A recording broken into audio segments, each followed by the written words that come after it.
Hi hello అండి, అందరికీ నమస్కారం అండి. ఫ్రెండ్స్, ఇప్పుడు అందిన వార్త.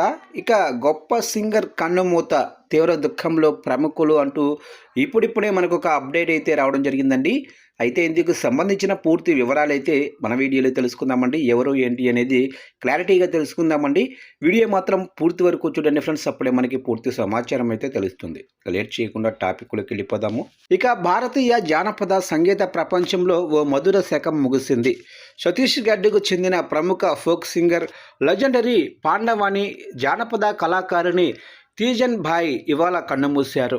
ఇక కొంతకాలంగా వృద్ధాప్య సమస్యలు, అనారోగ్యంతో బాధపడుతున్న ఆమె రాయ్పూర్లోని ఎయిమ్స్ ఆసుపత్రిలో చికిత్స పొందుతూ తుదిశ్వాస విడిచారు.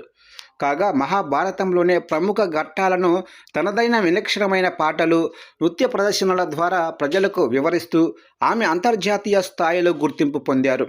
భారతీయ సంస్కృతికి, జానపద కళలకు ఆమె చేసిన విశేష సేవలకు గాను భారత ప్రభుత్వం ఆమెను అత్యున్నత పురస్కారాలతో సత్కరించింది. ఇక తీజన్ భాయ్ 1988లో పద్మశ్రీ, 2003లో పద్మభూషణ్, 2019లో పద్మవిభూషణ్ అవార్డులను అందుకున్నారు. అయితే తీజన్ భాయ్ మృతి పట్ల ప్రధానమంత్రి నరేంద్ర మోదీ గారు తీవ్ర దిగ్భ్రాంతి వ్యక్తం చేస్తూ తన ప్రగాఢ సంతాపాన్ని వ్యక్తం చేశారు.